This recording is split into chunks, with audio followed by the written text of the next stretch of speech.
Hey everyone, and welcome to the lands of Alaire. I'm Ian, the Dungeon Master, and I'm joined here by my two friends, Tori and Aaron of Joined by Gaming, my younger brother Tyler, our good friend Scott, and my older brother TJ. We're gonna jump right into the adventure with the recap of last week's session. So, last we left off, our heroes, Erlon, Melee, Leander, Jar, and Gilroy, bravely ventured to the plain of Eastgard, intent on finding a long-lost high elf who had taken the same path over 5 decades ago. Within moments of stepping through the portal, the strange nature of their surroundings was revealed. Relentless enemies, boundless treasure, strange allies with even stranger requests. All this and more seemed to be commonplace within the Grand Cavern through which our party was forced to track Barrymore, the head councilman of Sumadea. Battling a tribe of Naga, our party recovered a strange relic from their possession. A small statue, no doubt elvish in nature, which contained an important message. Knowing the peril of his journey, Baranor had scattered remnants of his thoughts among scrolls, now lost to the inhabitants of this subterranean space. Intrigued, our party sought the scrolls, allying with a strange tribe of noble ogres, the Gra clan, sworn enemies of Clan Arg. Through sneaking their way past spider bats and water trolls, defeating the warriors and patriarch of Clan Arg, and more, our party recovered the scrolls and learned more of their High Elf's motivations. Baranor had come to Eastgard seeking answers to find the solution to the High Elf's mysterious spiritual ailment, in that they cannot reincarnate after death as they should, and their souls are often seemingly lost to the cold abyss instead. In order to find these answers, Baranor had intended to travel to meditate at a sacred site dedicated to the divine powers of knowledge.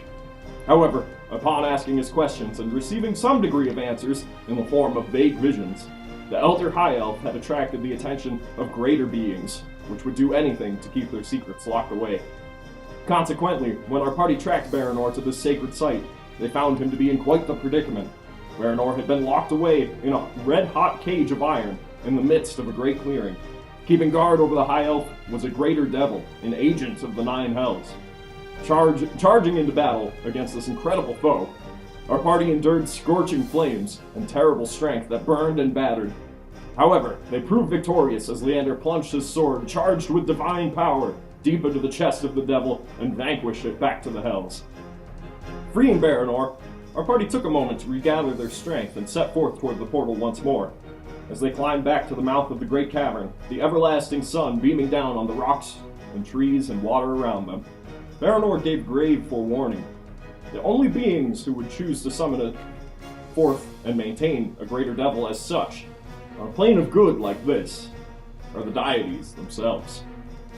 And so just before the mouth of the cave, beside a deep pool of clear blue water, Baranor takes a moment, leaning on his staff. He looks out towards the endless valley of swaying pines and snow-capped peaks, and goes, "I wouldn't have anticipated it. But I'm more than grateful to leave this land behind. My memory is dimmed and my eyesight is not quite what it used to be. If you'd guide me back to the portal, I'd be quite grateful." Of course. And so, Leander, as you lead the way into the cavern, your footsteps echoing alongside the ambient noise of the bubbling river, Baranor speaks up once again. And he goes, "Tell me, friends, it's been 5 decades since I stepped through that portal. What news is there of my home? Long I've been away, and much has changed, I'm certain." Well, it appears they've been waiting for you to return. Mosatrius, I'm guessing. Yes. My closest ally. I don't think much has changed in the ways of Elven. No, I anticipate them to have still been lost in the old ways that I tried to break, but It's a strict and rigid society. it's been crafted to be as such. After so many decades of hardship fighting the undead hordes of Zaida, well, we had to take measures, but I wanted to break that. To try and free us from that bond. That's part of the reason I came here. They're not fans of us right now, if you could help us with that. Yes, no, well, not the most accepting peoples. It may take a good century or two before they consider you a true friend, but I'm certain Mosatrius and our other allies Well, in the least, I can promise that we will do our best to assist you. I have faith that you are good people, and your cause is true. And what of the other kingdoms? Elvenveer is much the same. Kared Morn has a new regent. Is that so? Yes, the young... Room. Yeah. Still Clan Milnar. It seems we're not the only ones who can have a difficult time letting go of the past. He says as he hobbles along next to the river. And then he goes, he stops for a moment considering, and he goes, well, I'm certain Pyanethra is hidden as always. Fair and well. Still, just a port. Not quite. They're tyrants! Is that so? They used to just cling to that coast. They'd be raided by Sarengar every other season, and if they ventured south towards Vulcanreef, well, those people could never survive there. And now, they're tyrants, you say? Has Elvenveer shrunk? Yes. Yeah. Some of its borders have been pretty much essentially given away to the Farinwellians. However, the High Elves would claim that they weren't really settling that space anyway, and if the humans want it, it's theirs. It's a rather appeasement style of doing things, yeah. And he goes, so their borders have swelled. Quite a bit. Humans can be quite brash. So fast to move, so quick to make decisions. Yeah. We're here to stop them, though. Those pesky humans. Yes! We're race betrayers. Now then, just as there are many humans who are quick to decision and anger, there are diverse peoples. And I see that you may very well be different. I'm sure you have no sworn allegiance to the armies of Farinwell. And he gives a slight chuckle as he makes his way along. Yeah. Never fought for them at all. Roll a deception check.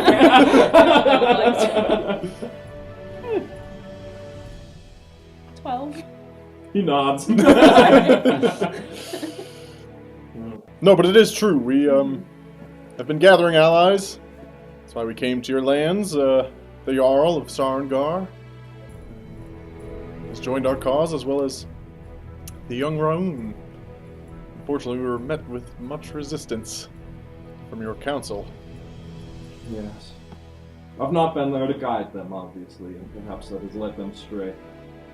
They used to look towards, well, the most elder of us for wisdom, of course, but, well, many of us dedicated ourselves to finding these answers which I had sought.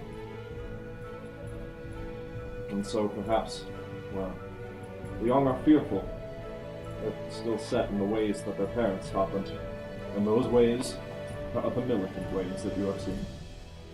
And so finally you approach the rough axe-hewn hole through which Erlon had cleaved through the stone.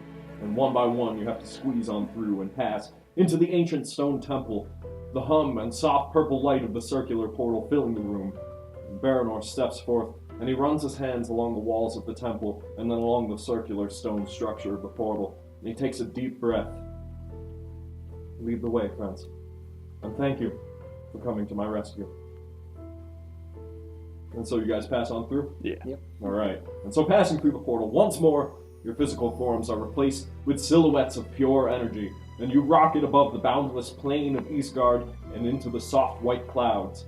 Then past the great whipping winds that obscure your vision and fill your ears, through deep, dark waters with no surface in any direction, beyond the great cosmos of milky stars and nebulae.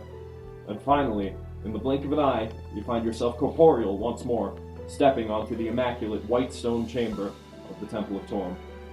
Before you, your allies, Zorn, Bilberry, Arena, Gentel, Hurston, and Clara, sit about on stone benches and red carpets.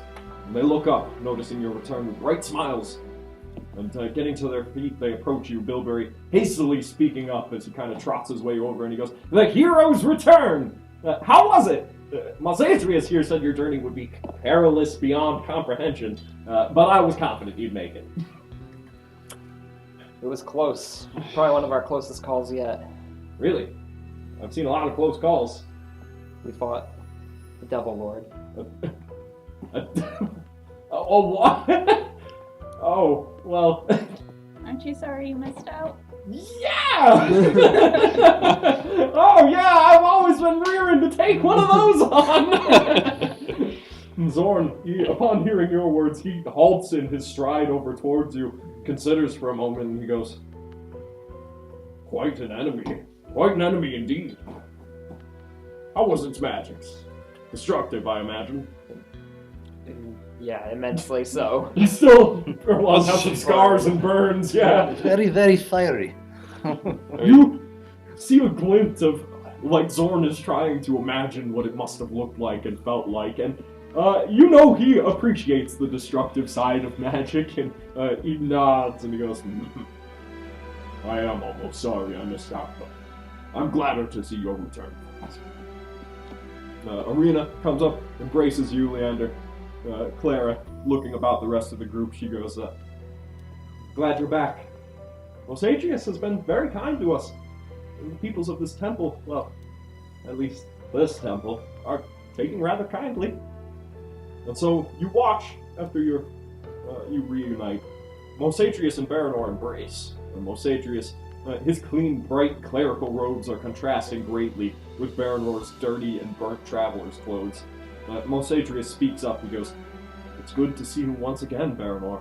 I maintained the portal every day in your absence, but received no word. I thought it best to send these brave outsiders to help. I'm sure you know, they're renowned across 2 kingdoms as a wise and powerful force. And 2 of them, he gestures towards Leander and Arena, are devoted followers of Torm. So, I thought my trust well placed. I'm elated to have chosen well. Did you find the answers you seek? Baranor takes a step back from Mosatrius, seemingly considering his words for a moment, and he goes, I found answers of a sort. We'll have to discuss what I've discovered at a later time. I could use your wisdom as a source of clarity. In the meantime, I am in desperate need of a bath, and a real bed, and a meal. These outsiders, Baranor gestures towards the party in a sweeping motion. Consider them such no more. There will be a high council under the new moon in 2 days to address their concerns.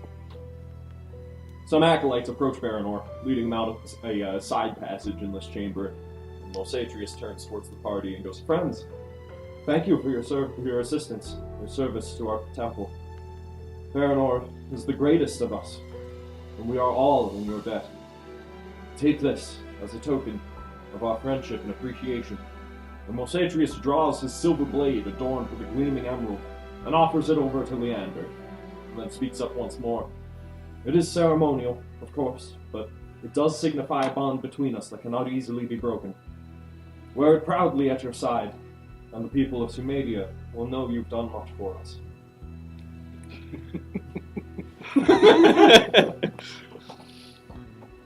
I'm honored. He gives a slight bow.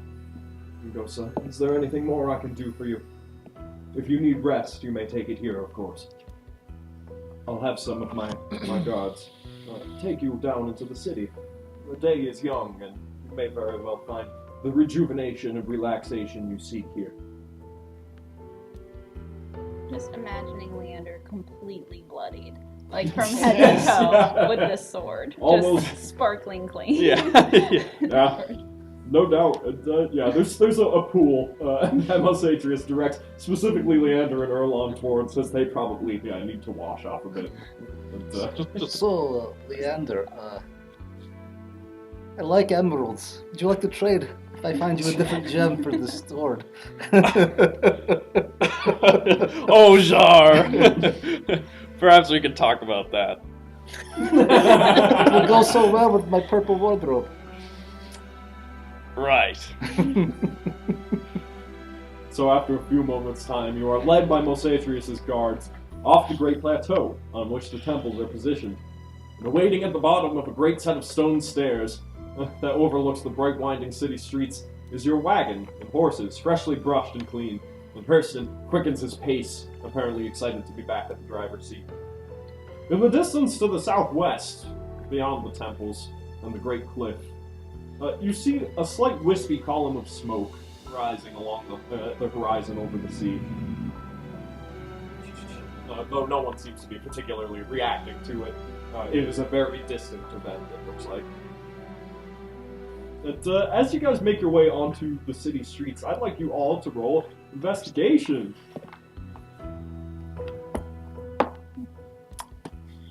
Leander's feeling very investigative. Investigative? You drop a lot of hints about Thursday night's games. Oh yeah. Yeah. No, they're directly intertwined. So who got around 10? Who got the lowest? Just tell me what you got. 27. 20. 17. 17. 17. Okay, so you guys will find That's what we got in descending Marshall. order. Yeah. Yeah. Alright, so Melee, you find an elder high elf sitting on a stone bench beside the road. His eyes are banded over with a brown strip of cloth, and his silver hair streams down his shoulders and far down his back. He extends an open hand as you walk past expectantly. Erlon and Leander are beside you and are witnessing this event. I'm gonna give him gold. Well, actually, no. I have a moss agate from that dimension. Yeah. I'm going to give him that. Okay, sure. And he takes it in his hand and feels it over. You can see, probably blind, he feels over the kind of shape of the gem and he goes, yes. Oh my, a strong aura about this one, a dangerous aura. And he kind of turns towards Leander and Erlon showing off, like, his prediction, as if it's a bit of a show. And he goes, you are a prophet. And with your arsenal, you carve prediction and prediction across this world. The question is, do you prophesize ruin or salvation?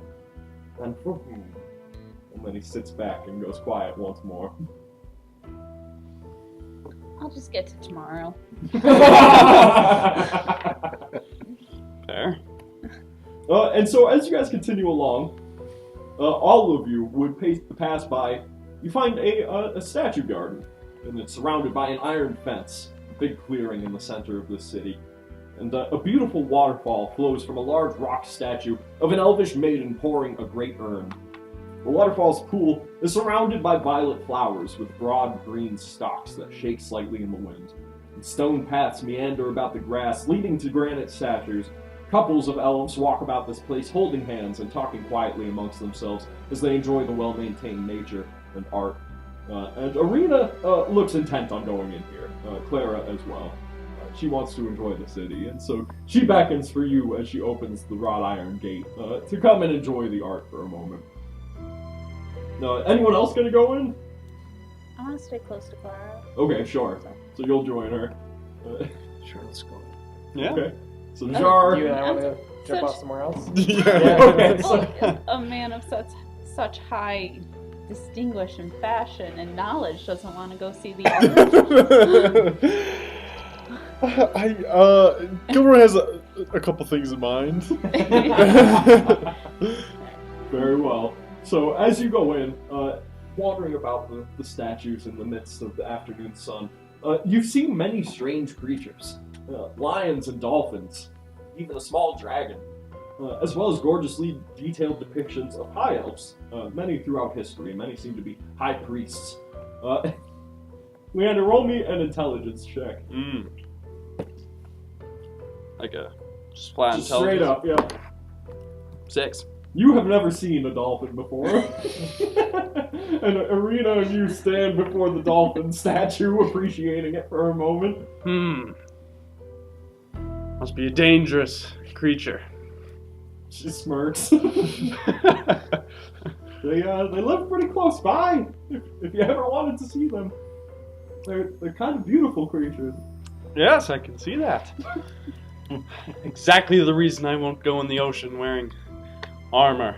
It weighs A good line you of down. thinking. Of course, Leander.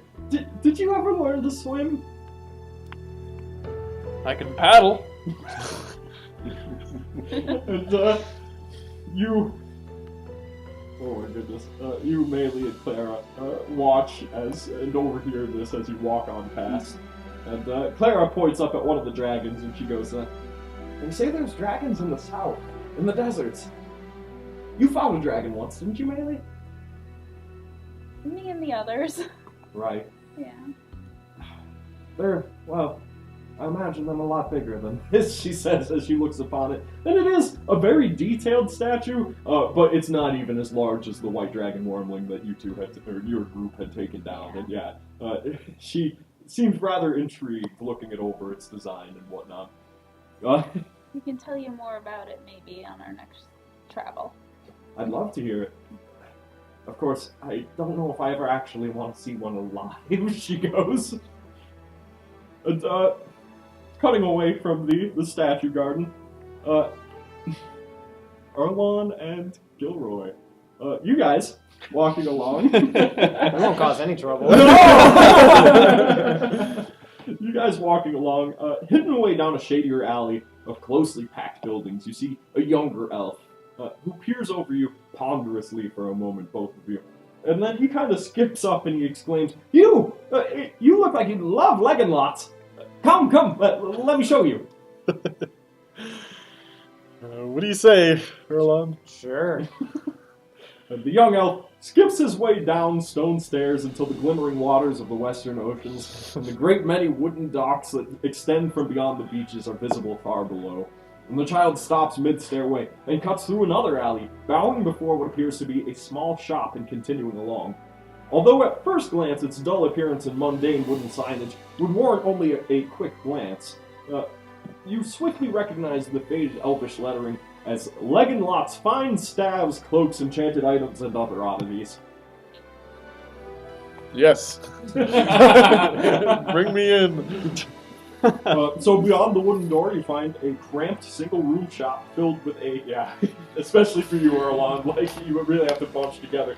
Because you have to meander your way through a maze of wooden cabinets, shelves, and trunks, which are all covered in oddities, sets of strange silverware, a broad wooden flute, all manner of clothing, including theater costumes, gardening tools, and books. The place is filled with a little bit of everything. And behind the counter, you see a snoozing half-elf woman dressed in red.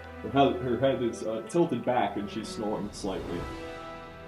And before we get into the rest of that shop, back in the statue garden, as you guys wrap up your day, meandering about this place and taking in the sun and the art and whatnot, you come across a high elf statue that kind of just rings in your head for a moment. And I'd like you, those of you in the garden, to roll intelligence checks for me. Or history would work, in fact. Oh, That's a not nothing. going to work. 19. 19 Nice. history. Nice. 13. Okay, so you've even heard of this person. The statue depicts Lexorian Pale, a high elf, one of the most powerful mages to ever walk the land, and long-lost master of the arcane city of Mythica. Lexorian Pale was known to be an ally to Elenvir for many centuries, but then shifted his focus to other lands throughout the world. And it is a grand statue of him, definitely denotes a lot of honor towards this particular figure, even though you know he has long been lost. Right. And you guys make your way on out, and we'll say, as there's some shopping to be done, that you make your way to Leggin Lot. And cutting back to Erlon and Gilroy, the woman appears to be snoozing still, even as Erlon shuffles his way on through, having to catch china and stuff before it falls off the shelf. And but, yeah, well, welcome to Leggin Lot. Thank you. Not a lot of room in here. No, it's just a bunch of junk. Well, most of it is, anyway. I'd like to use detect magic. It is just a bunch of junk. However, there is an intensely magical chest behind the counter. Its aura is powerful and palpable around this space. You're right, this is all junk. But you're hiding something in that chest. Yes, that's where I keep the real stuff. That's what I want. We Right? like real stuff. Fair enough. And she flicks open the chest, and just before she leans on over it, she goes, all this... Well, not that junk there, but all this is from my father, Lowen Legenlaw. And she throws her upper half into the chest, and her legs seem to be kicking around from behind the counter as she reaches into a chest that is obviously much larger than it appears. And you hear her voice echoing out. She goes, long time ago, he went and plundered one of Teradide the Terrible's hordes. And, well, he actually managed to come out all right. And, well, I inherited this place, but don't really like the temples, and high elves aren't too kindly to half-breed. And she comes popping on out with a large bundle of powerful magical items, which she lays upon the counter there. And so, what we have is a bunch of stuff I'm going to need my DMG for, probably. There's Boots of Elven kind. Advantage on moving silently with stealth for 2,000 gold. There's 2 pairs of those babies. Cloak of Arachnida? 4,000 gold. Cloak of Elven kind, 3,000 gold. Elven chain, +1, it's 2,500 gold. Ring of Feather Falling, 1,500 gold. Ring of Free Action, 1,500 gold. Staff of Fire, 12,000 gold. Staff of Thunder and Lightning, 12,000 gold. Ring of Protection +2, 4,000 gold. Ring of Regeneration, 5,000 gold. Ring of Resistance versus Necrotic, 3,500 gold. That is what she presents before you. Let me get my DMG. I left it over here. Well, Gilroy, these look very impressive. Yes! Yeah. Quite the stash. For me. Kellenbeer pickers.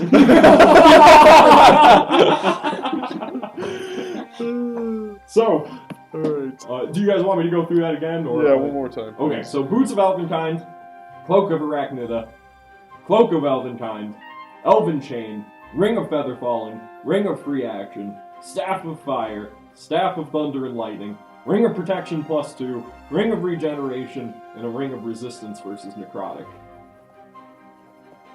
Those are your options. What's the Staff of Fire do? Holy moly, what doesn't it do? Everything burning down when you use that thing. Let's see. Staff of Fire. Requires attunement by a druid, sorcerer, warlock, or wizard. So, it's for you. You have resistance to fire damage while you hold this staff. The staff has 10 charges. While holding it, you can use an action to expend 1 or more of its charges to cast the following spells using your spell save DC. Burning Hands, 1 charge. Fireball, 3 charge. Wall of Fire, 4 charge. The staff regains 1d6 plus 4 charges daily at dawn.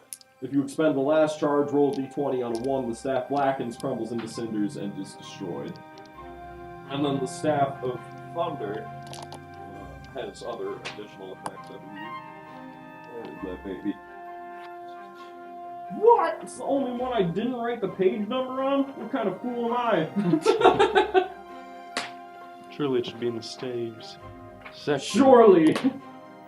One would think. It's really interesting. What is this weird web-looking coat? Let me find it for you. You could find his first. I'm just. Dinner. Can we assume we barged into the Oh shop? yeah, you guys are in there. You see Let's say. Erlon. Oh my. Constantly catching things falling. Yeah, exactly. Land or not catching them. Trying to put them in better spots. Where is How were the statues? Interesting. They were interesting.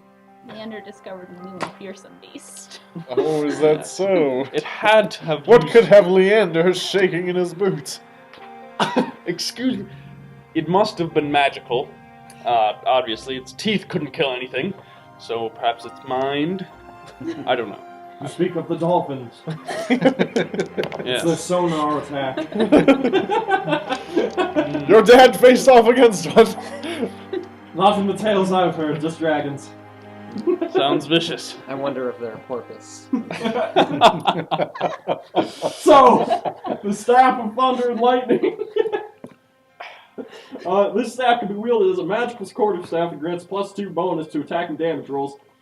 It also has the following additional properties. When one of these properties is used, it can't be used again until the next dawn. Lightning, when you hit a creature with a melee attack using this staff, you could cause the target to take an extra 2d6 lightning damage. When you hit a creature with a melee attack using this staff, you can cause the staff to emit a crack of thunder, audible 300 feet. They have to succeed a DC 17 Constitution saving throw or become stunned until the end of their next turn. A lightning strike, which is a 5 foot wide, 120 foot long lightning bolt. DC 17 dex or 96 lightning damage on a failed save. Thunderclap, much as Thunderclap, with a DC 17 con save, or thunder and lightning, you can do so. You could do both the lightning strike and thunderclap properties at the same time. Doesn't expend the daily use of those properties, only the use of one. So you can choose to do one of those, and then you can't do it until the next turn. Or the next day. Yeah. Does the +2 to hit and damage count for spells, or is that just... No, it's just Melee for attacks. when you make it. Yeah, we just max up with it. Sapphire. Alright, well, one last thing. The Ring of Free Action. Ring of Free Action is on page 191. It's very meta sounding. Yes. Ring. The Ring of Free Action. While wearing this ring, difficult terrain doesn't cost you extra movement. In addition, magic can neither reduce your speed nor cause you to be paralyzed or restrained. That's pretty good. Yeah. How much is it? That one is 1,500.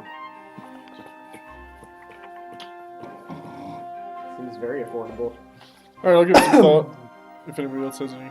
Well, not too many adventurers coming through here these days, so I figure I might as well get my gold out of it while I can. No, I will want to buy something, but I wasn't sure if somebody else. No, mechanically, the boots of Elvenkind and the cloak of Elvenkind, they're the same? The Cloak of Elvenkind gives you advantage on perception, so it's kind of the opposite. Interesting. Yeah, let me see, 158 for that one. Finally, we've gotten to where the magic items have such descriptions that I have to carry a DMG around. 158, Cloak of Elvenkind. While you wear the cloak with its hood-up wisdom perception checks, made to see you have disadvantage, my bad. And you have advantage on dexterity stealth checks made to hide, so as compared to move silently.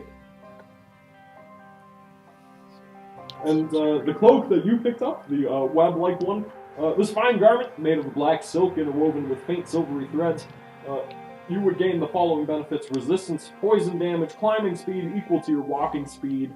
You move up or down and across vertical surfaces and hang down along ceilings while leaving your hands free. You can't be caught in webs of any sort.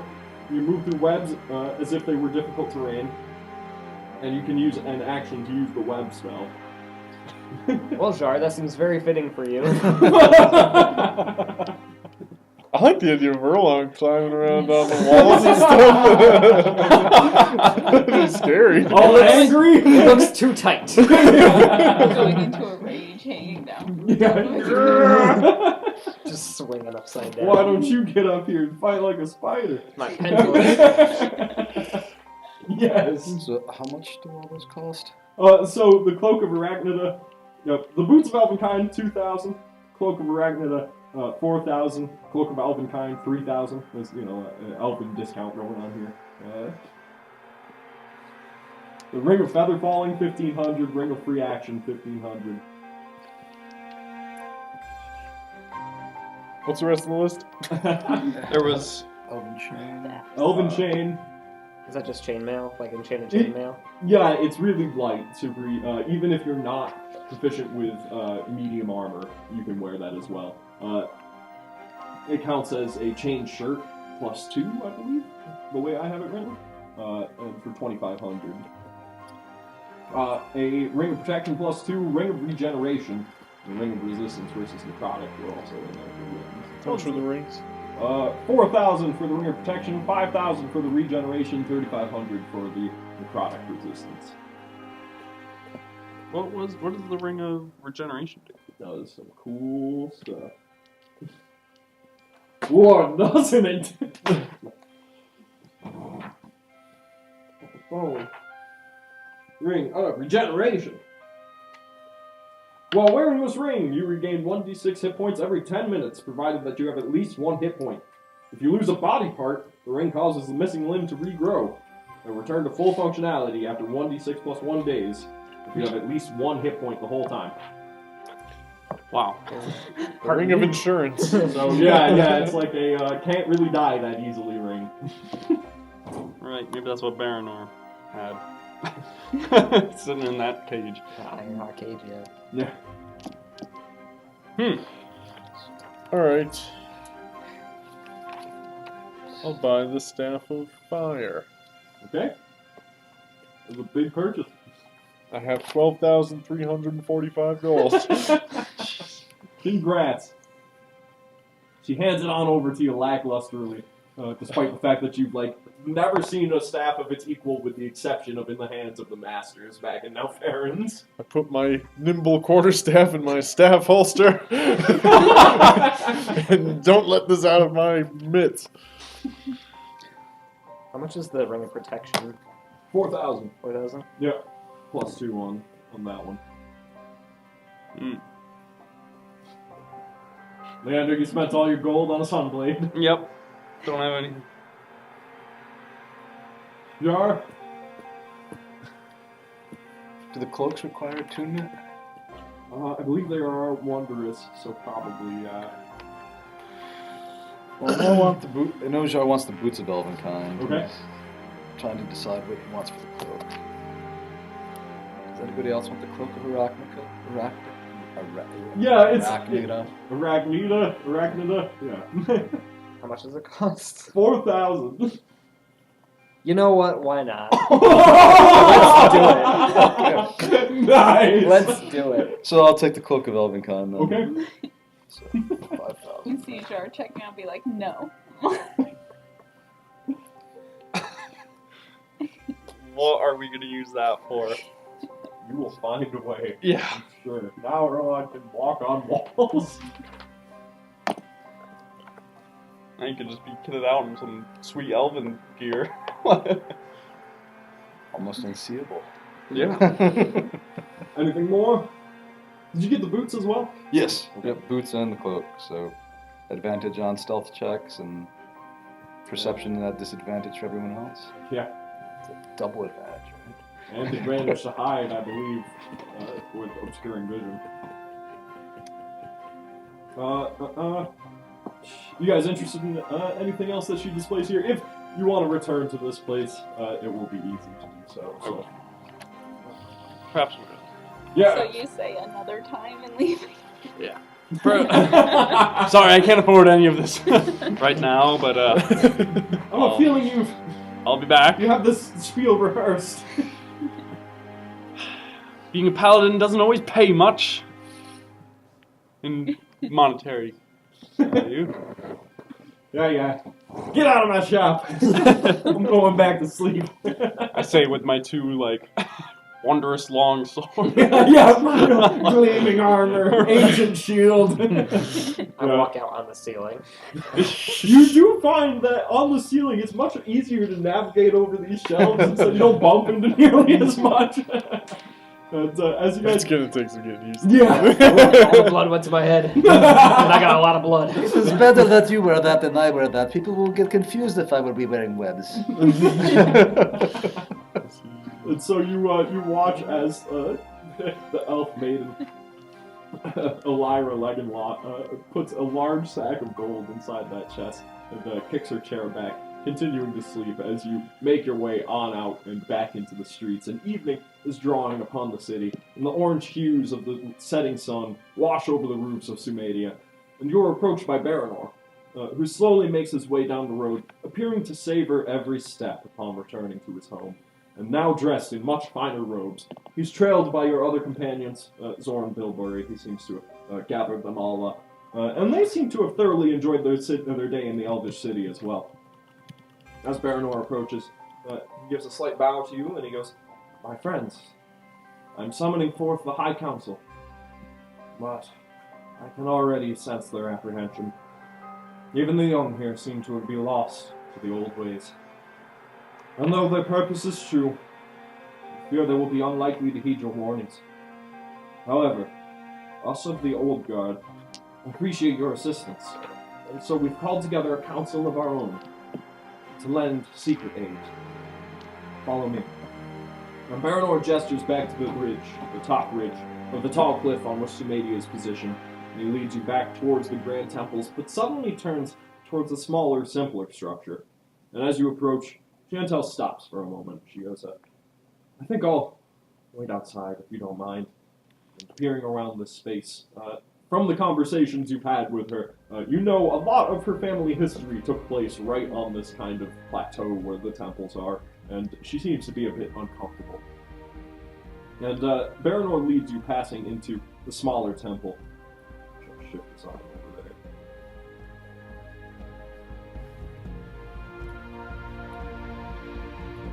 And in that smaller temple, you find the space to be illuminated only by the yellowish-orange light of the sun pouring in from the western windows, which would be north, technically.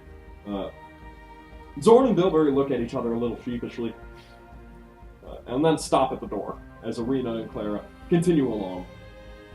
A row of pillars leads to a shrine where Mos Atrius and a female high elf dressed in glimmering silver armor with a gorgeous amulet adorned with a fiery ruby await speaking softly with each other. Baranor walks up, and he gives them a slight bow and greets them. "Greetings, my friends. I've brought those who finally brought me back." And the female high elf smiles and speaks up to you. He goes, "Greetings. My name is Alaire, head priestess of Tyr. Mos Atrius and Baranor have already accounted to me your deeds. And now I witness with my own eyes your charge. This young Azamar." She takes a step forward and looks Clara up and down. "We have tried desperately to pry into your greater destiny, young one. To discover your purpose, the plan the Divines have set out for you, and it has caused us great pain. So finally we have gained the wisdom to realize that your fate is your own. However, we can steer it towards the best possible outcome. Long ago we drew counsel from the Master Mage Lexorian Pale, and Mythica at large, and considered him to be a close ally. Over time, his attention shifted to the humans of Farrenwell, and to our dismay, he disappeared along with his city about a decade ago. However, not before visiting us one last time. And you see Mos Atrius Baranor and this new woman, Alaire, seem to be a trio, as though they have known each other for a long time, perhaps a past adventuring party.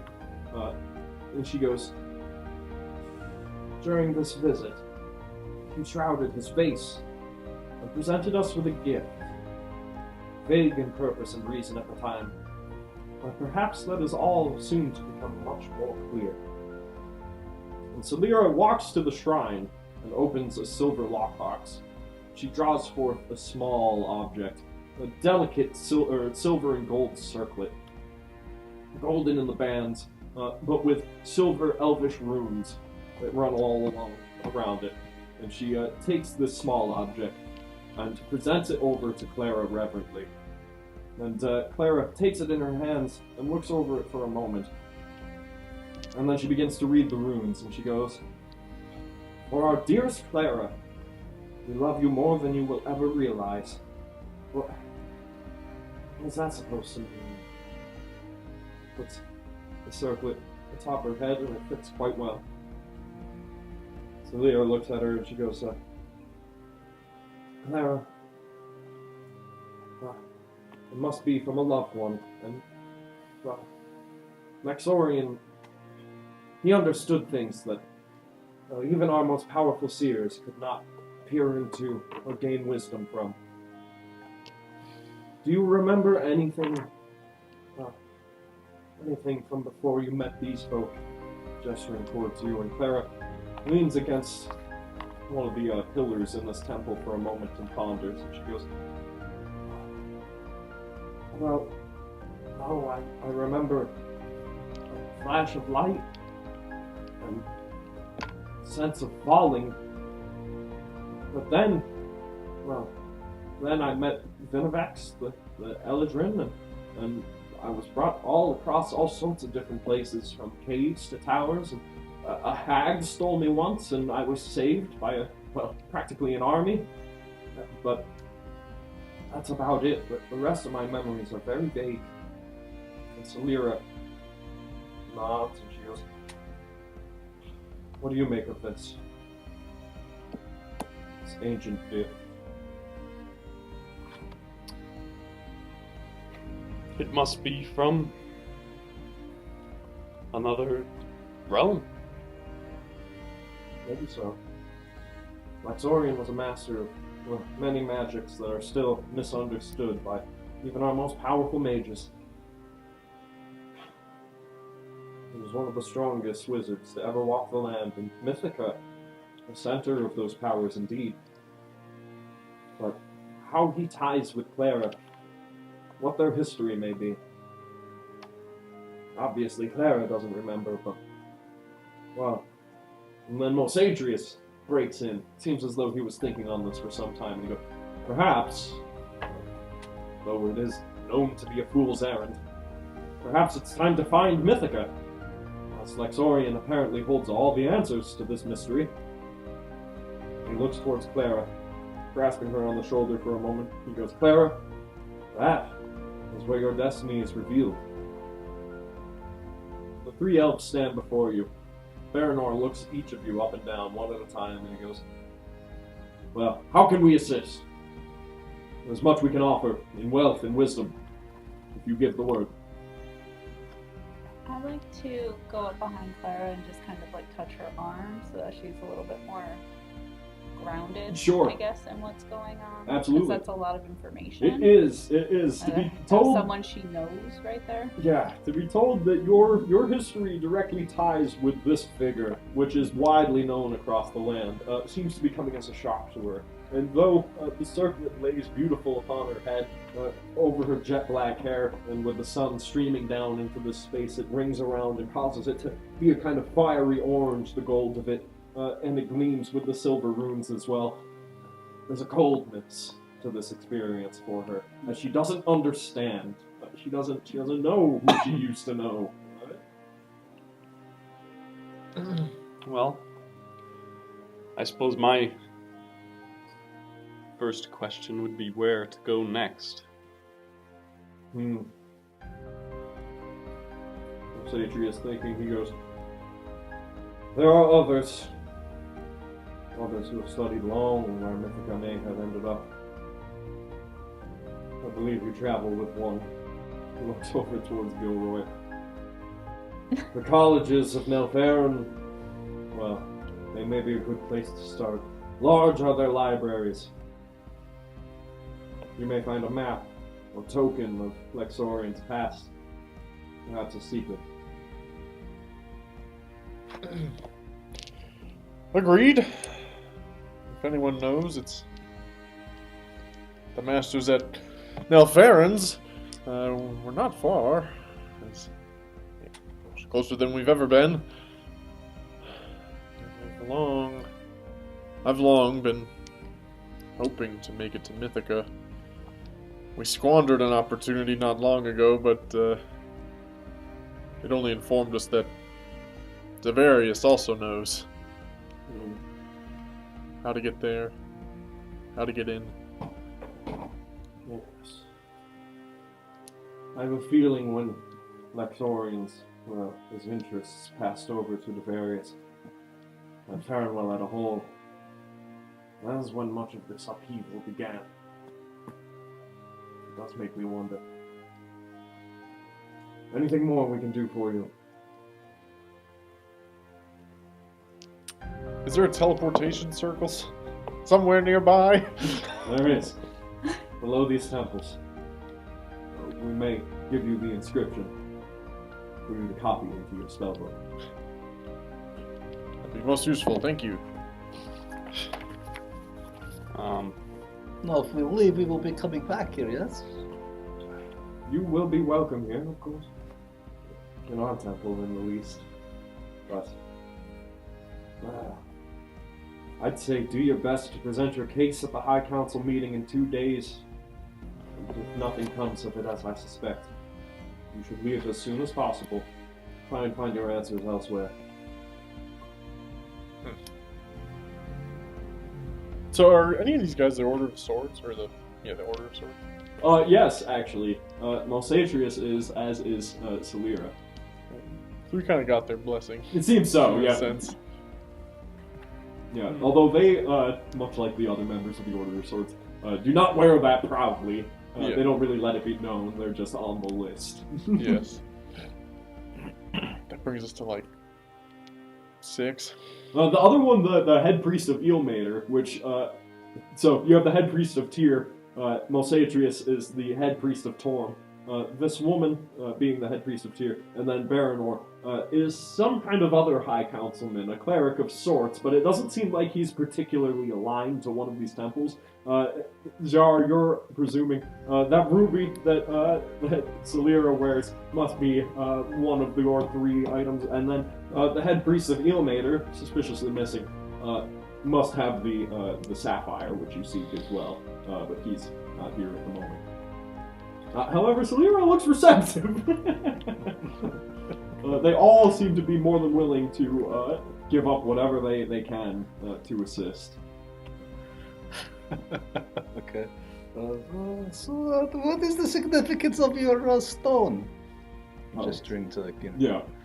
This, Celira speaks up and looking at it, she goes, it's an old token from the temple, and honestly, I'm not particularly fond of it, as such showy flashes of wealth are not Tyr's way. But, my mother gave it to me, and so I've worn it for many years. Oh, it's an heirloom. Oh. It did not originate in our family. Would you be willing to part? It bears no enchantment. She unclasps it and holds it in her hand. She goes, you think you'd find use for it? I very well could, yes. Very well. She hands it on over. Oh, fantastic, thank you. Malsatrius and Baranor look towards each other and they go, though we do between us possess great wealth, I have a feeling that gold is not so much a concern for you at this moment. It's not as though you'll be able to buy your allies. Are you in need of gold? No! No. Well, here, Leander, I could give you 1,000 gold for what we discussed earlier. You see, upon you saying no there and refuse it, you do see Arena gives a smile and a kind of recognition of that's the right thing to do. No. Or you could just make Arena happy and help me out.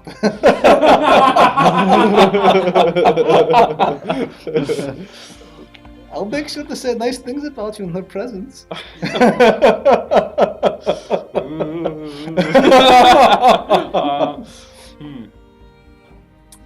We have a few days to consider this in the least, and our resources, well, we'll have to see what we can muster to offer to you specifically. A seer, though, we may be able to set you up with a chance to go to the seeing pools and perhaps visit and speak with your loved ones, or venture across the lands and peer into the darkness, gain some information that has yet eluded you. I believe that may be one of the most useful things that we can provide. Gilroy definitely has one final thing he'd like to broach, and that is the topic of the Count. Yeah. Who Sibelius said. Yeah, that you would be meeting with him. They go up. Yeah, I mean, I guess I'll I don't know. I don't want to like put forth like, hey, I got a meeting with this guy named the Count. You know anything about him? More like, Any important council members? yes. Right. I'll broach the subject, gauge the reaction, and adjust. I think. Yeah. The reaction Baranor gives you, he kind of realizes who you're alluding to after a moment, because many of the high counselors are priests who live in Sumadea. And he goes, the Count. Yes, he'll be present. His branches of land off to the east. Well, he maintains those borders just as well as the rest of us, so if you're intent on meeting with him, you'll have your chance. Glad to hear it. And after a moment, it seems as though the space going quiet, the sun setting, you hear Gentel yell out from outside the temple, "No! Look out!" And just before that, the windows are smashed in. Elves dressed in dark leathers burst forth onto the sills, curved iron daggers drawn. They sneer in Elvish. "There's the girl!" And there, they peer towards Jar. "Our target!" And that would be initiative. But we will also be cutting to break at this point. Thank you so much for joining us. I hope you have enjoyed this episode, as our party gets a relaxing day in the city of Sumadea, as well as some interesting forewarnings and some new allies. We'll be right back with a battle in the midst of this temple. But before we go, consider following us here on Twitch. We're at 215 followers. We're trying to get to 250. Once we do, we'll give you something from our comic game shop. Yeah. If you have Amazon Prime, you get 1 free sub a month. Would love it to be us. Yeah, that would be great. I think just there's a star up in the above the video player, and that will take you to how to do that. Mm-hmm. If you're watching on YouTube after the fact, consider subscribing to us. We're just over the hump of 300 now. I want to keep going along. Yeah, keep pushing for more and more, and you know that's where we post all sorts of Comic-Con reviews and our Lands of Alaire and content of all sorts. We've got more content on the way. Well, yeah, some cool stuff planned for sure. Yeah. So yeah, I mean, you know, check us out online, all over the place, and we'll be back in a few, I guess. 5. See you then, guys.